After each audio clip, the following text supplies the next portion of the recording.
बस्तर के डगर माँ माया के रंग बरस गे।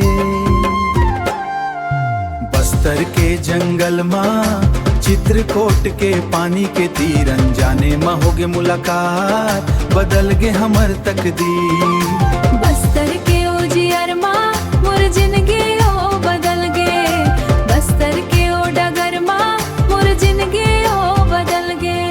संगवारी मन के संग माँ हंसी खुशी के रेहे बेरा, तोर से नजरिया का मिलिस थम गे दुनिया के फेरा। तोर नटखटिए अदा मोला घड़ी घड़ी सता थे, तोर सुग घर वो मुस्कान मोर मंदिर माँ बस जाथे। धीरे धीरे माया के रंग मोर दिल माँ छागे। बस्तर के ओ डगर माँ मोर जिंदगी बदल गे। बस्तर के जंगल माँ चित्रकूट के पानी के तीर अनजाने माँ होगे मुलाकात, बदल गे हमर तकदीर।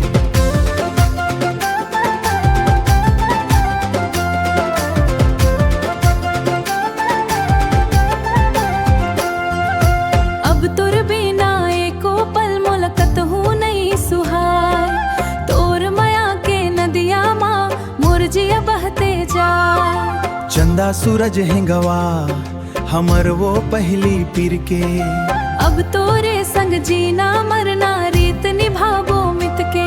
तोर संग माया के सपना मोरे अखियां में जागे। बस्तर के ओ डगर माँ मोर जिंदगी बदल गे। मोर मायारो मोर संगवारी,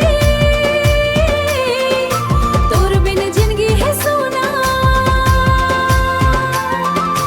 तोर संग माया के माया होगे है सगुना। चित्रकूट के झरना साथे हमारे टूट संग के, अब कभू ना छूटे डगर दे तोर माया के रंग के। बस्तर के जंगल माँ चित्रकूट के पानी के तीर।